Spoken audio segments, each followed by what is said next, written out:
Hey everybody, it is Spring Fiber Festival season.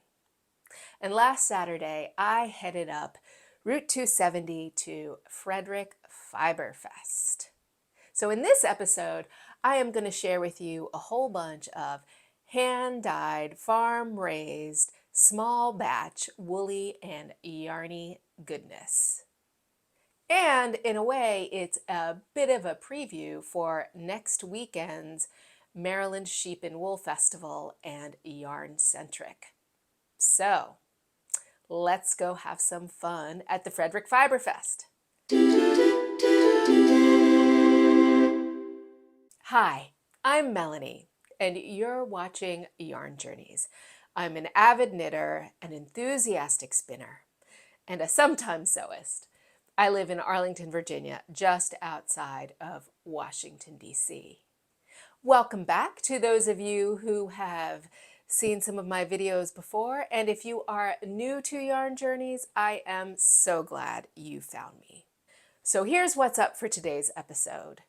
As I mentioned previously, I am going to share with you some footage of the wonderful collection of vendors and goodies from the Frederick Fiber Festival.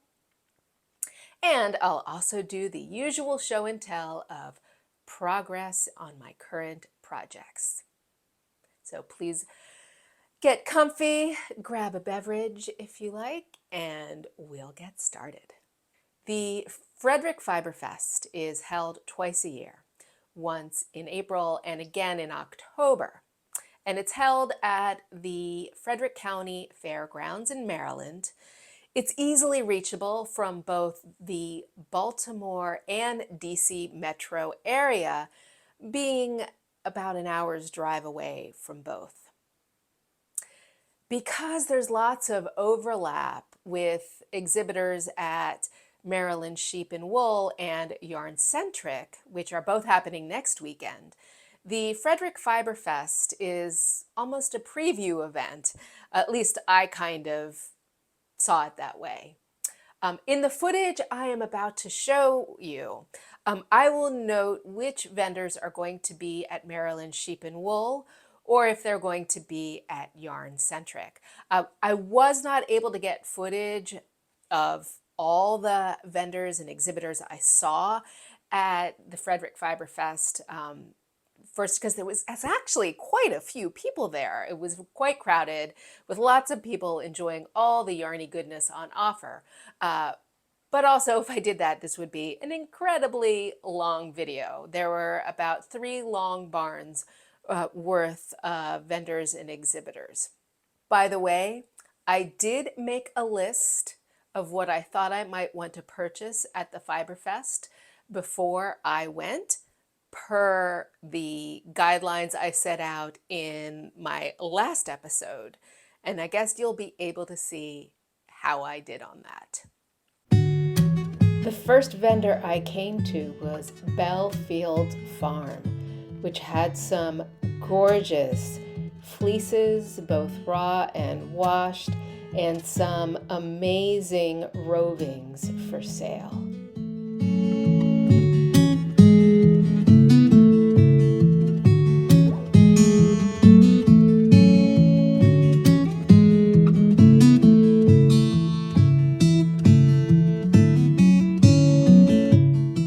Bellefields Farm also had some beautiful dyed locks and these adorable slippers, which I was very tempted by.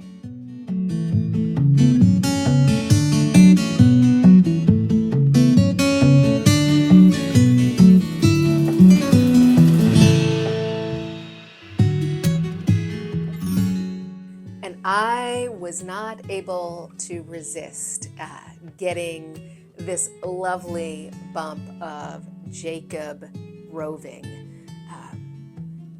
I wish there was such a thing as touch-a-vision, because this just feels so buttery and light and fluffy.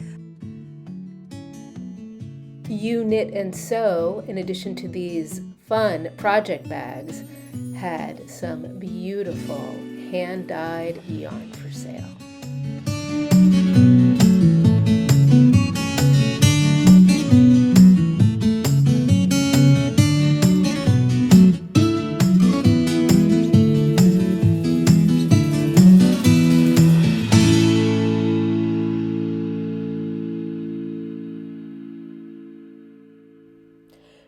Greenfield Acres had some gorgeous yarn from their own alpacas on their farm.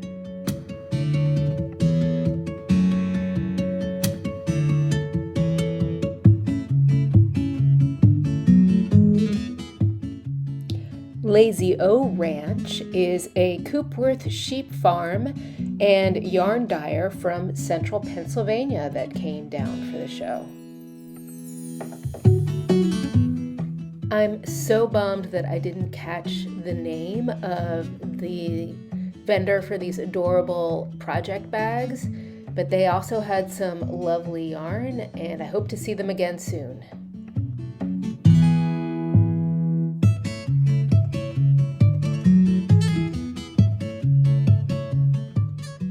ARTEMIS GRANGE is another vendor with alpaca roving. I enjoyed how they had different colors boxed up so that you could mix them or blend them. And it was also fun to see the names of all the alpacas on the containers. It really brought home that this fiber is farm raised from individual animals that are well cared for.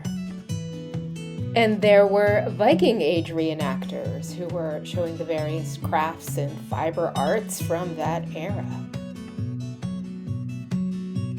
The Vikings did not wear black. Okay. Despite what you see on TV.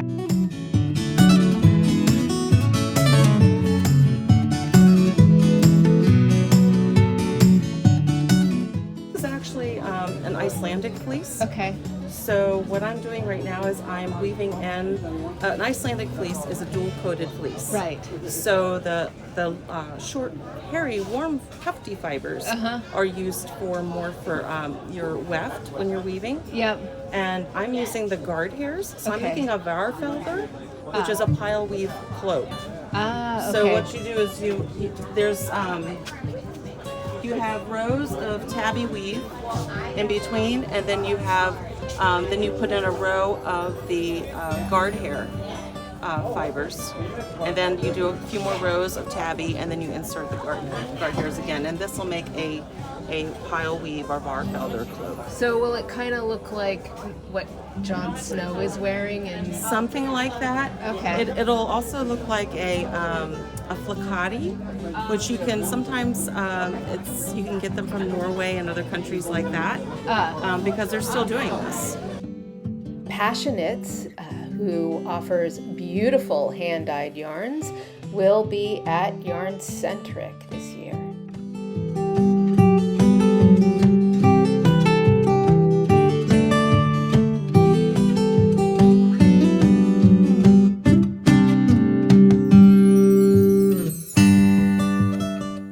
Check out these fun painted spindles from Spindles and More.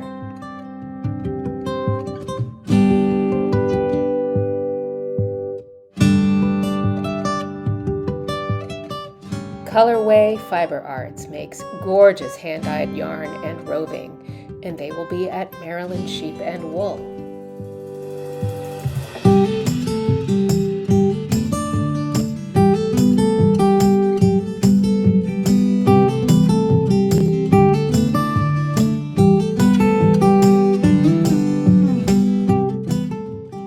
Also at Maryland Sheep and Wool this year will be Withers Wool.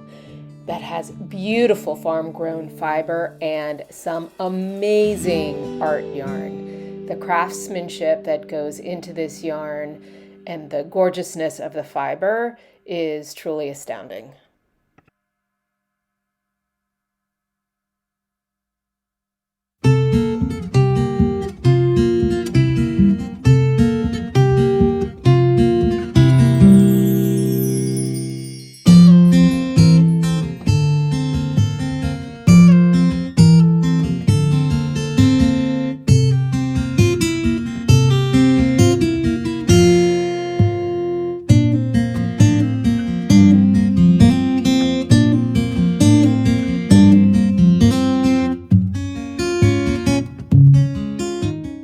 Twisted Yarn and Fiber from Richmond, Virginia had these project bags in the most fun prints.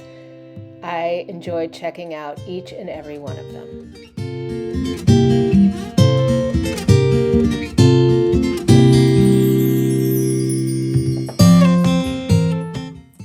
So this lovely sweater-sized project bag came home with me, and I just fell in love with it because the bag, and I hope you can see it, the bag's print features many of the birds that visit our bird feeder in our backyard, like the cardinal and the Carolina chickadee, and we actually have goldfinches, and so this bag just warmed my heart, and it's very beautiful and colorful.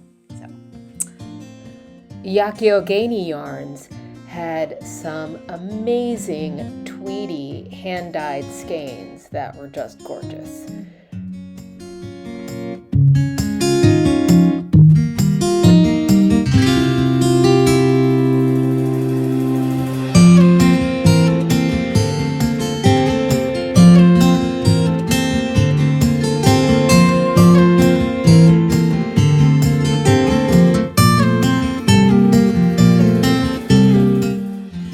Couldn't just pass by past the smiles, fun hand-dyed yarn.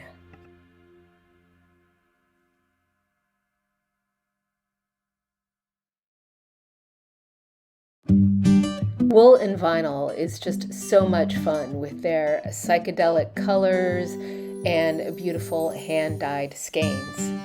And they will be at Yarn Centric.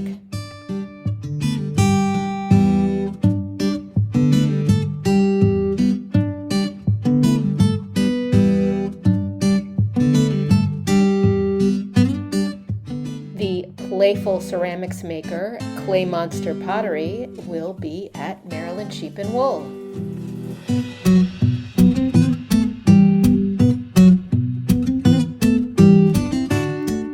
Fluffy You Fiber Farm with some lovely hand-dyed farm yarn and their fabulous targy roving will also be at Maryland Sheep and Wool.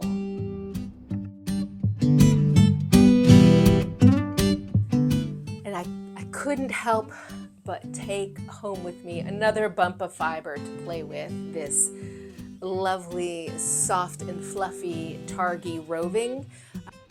At Haynes House Yarn has some of the best reds in the hand-dyed biz, and you'll be able to check them out at Maryland Sheep and Wool.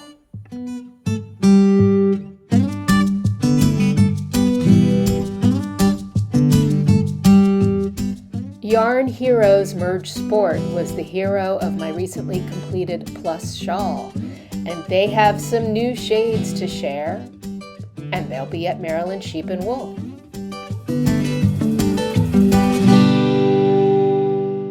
So I decided that my leftovers from my plus shawl needed some friends. And gee, what a surprise. I got yarn that's kind of red, that's kind of purpley browny pink, and that sort of pink and white. I never buy yarn in these colors.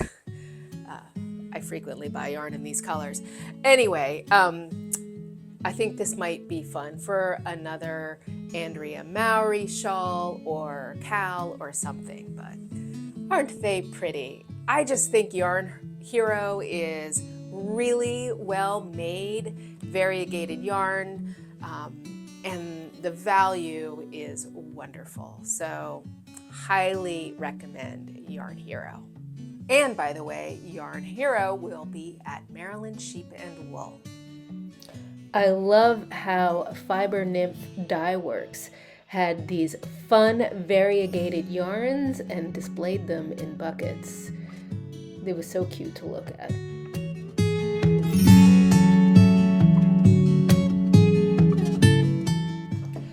TERRAPIN FIBERWORKS had plant-dyed yarn that changes my mind about plant fibers.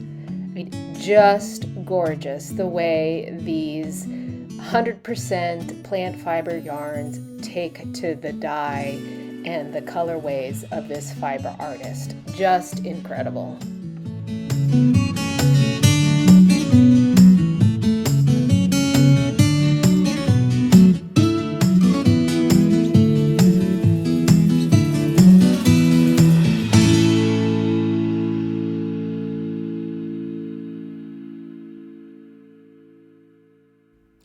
I almost came home with a support spindle from famous spindle maker Spanish Peacock, but I was able to resist. They were not on my list, but I do hope to try supported spindling one day.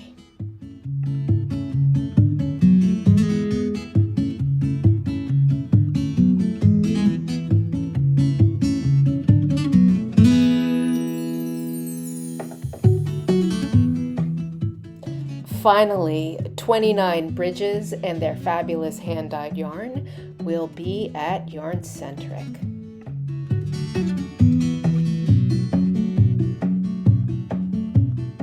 Finally, you can't have a fiber festival without some sheep.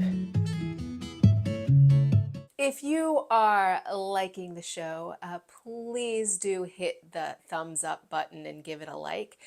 This will help others like yourself who might enjoy this kind of content find it a bit easier. Thank you so much.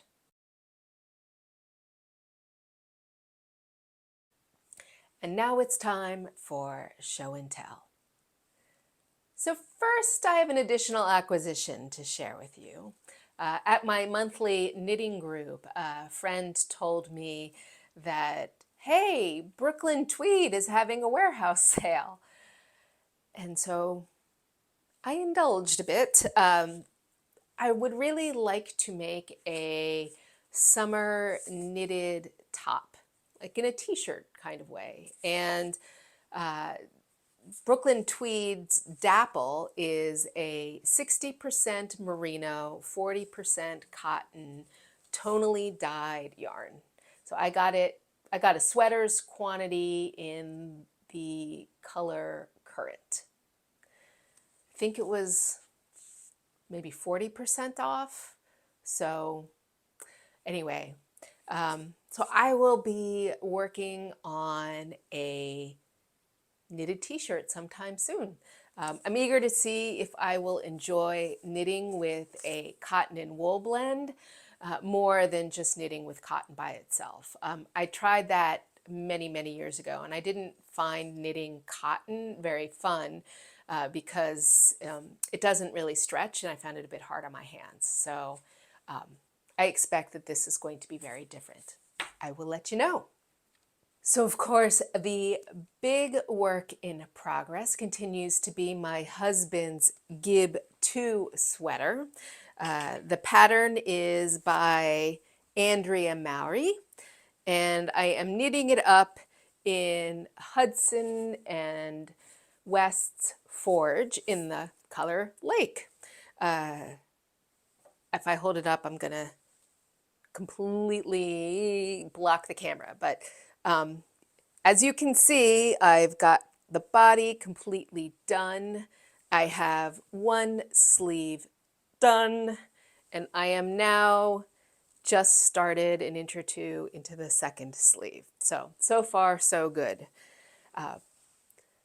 I do want to talk a little bit about the tubular bind off, which I have done on the sleeves and on the hem of the body.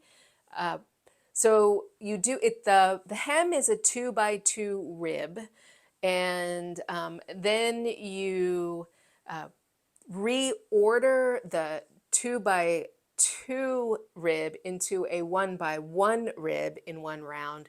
Your tubular bind off setup rows, and then you do Kitchener stitch to complete the bind off. I didn't mind doing it for the sleeves. Frankly, doing it on the hem was a tedious pain in the ass. Sorry. Yeah. So I actually am very happy with the result. It is a neat and stretchy and beautiful bind off. There's been some conversation in the forums on Ravelry for the March to May knit along for Andrea Mowry, where people are like, whoa, that tubular bind off is tedious. So I know that I'm not alone. And a few people there have suggested using the Italian sewn bind off to get a similar result. I'm curious, what is your experience with tubular bind offs? Any recommendations? Worth it? Not so worth it? I mean, I'm happy with the result. It was just a tedious process. So anyway, so that is my Gib II sweater for my husband. I'm also continuing to work on the Knitting Guild Association's Basics course. I have sent off my first batch of swatches for review and gotten some feedback.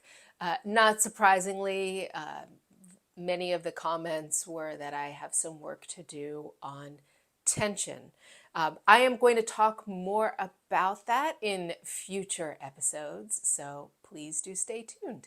So that's it for today's episode of Yarn Journeys. I really hope you enjoyed coming along with me to the Frederick Fiber Fest. If you enjoyed the episode, please do give it a like and make sure you subscribe so that you don't miss a future episode of Yarn Journeys. I'll see you in the next one. Thank you so much.